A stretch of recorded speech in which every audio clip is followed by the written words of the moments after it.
जिस घर के आंगन में माता तुलसी की पूजा होती है, उस घर में तो भगवान नारायण की साक्षात कृपा होती है।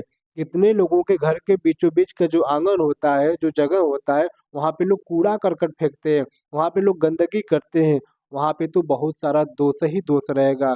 उस घर में रहने वाले लोग जो होंगे, वहाँ आपस में ही कलह करेंगे, आपस में ही झगड़ा करेंगे। वो लोग हमेशा मानसिक रोगी बने रहेंगे।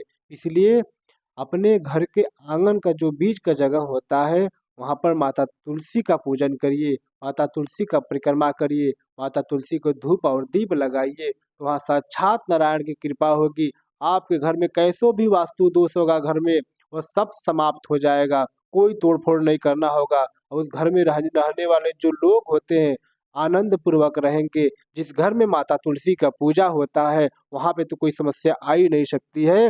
उस घर में तो आनंद ही आनंद रहता है, क्योंकि वहाँ पर साक्षात नारायण की कृपा होती है।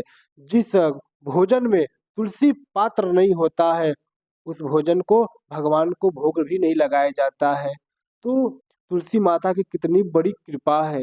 अगर तुलसी माता को श्रद्धा से, विश्वास से अगर आप पूजन कर रहे हैं, तो भगवान नारायण की तो साक्षात ही कृपा आपके ऊपर हो जाती है। आपको भगवान नारायण के चरणों में स्थान मिल जाएगा। लंका में विभीषण के आंगन में माता तुलसी का पौधा लगा था, तो वहाँ हनुमान जी स्वयं उनके आंगन में गए और विभीषण को भी भगवान का चरणों का आशीर्वाद पाने का सौभाग्य मिला।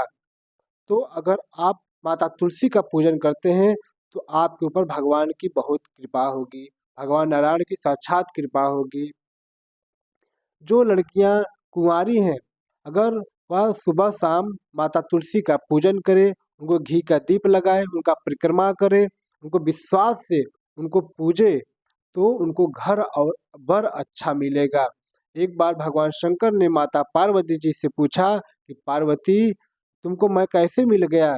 तो माता पार्वती जी ने कहा कि प्रभु, आप ऐसे ही हमको नहीं मिल गए, हमने सौ सौ तुलसी माता का पूजा किया हूँ, और तब जाकर साक्षात नारायण प्रभु हरि की कृपा हुई है, तब जाके आप मिले हो, आप ऐसे ही नहीं मिल गए।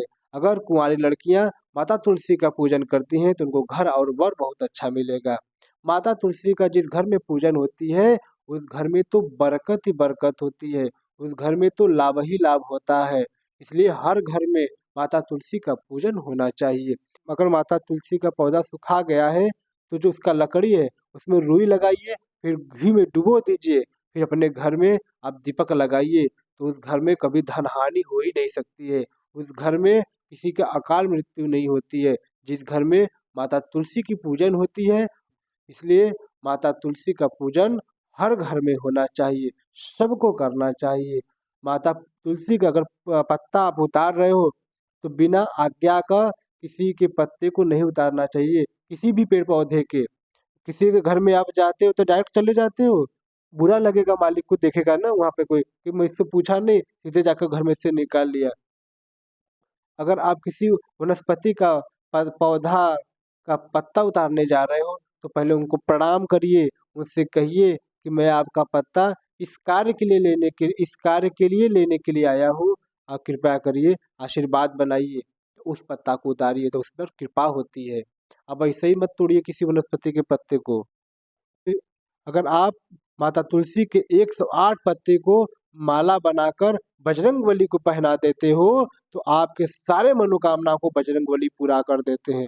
अगर आप विश्वास से पूजिए, तो निश्चित ही आपका कल्याण हो जाएगा, आपका मंगल हो जाएगा, आपके जीवन में कोई परेशानी और दिक्कत नहीं रहेगी, अगर माता तुलसी का पूजन करते हैं तो।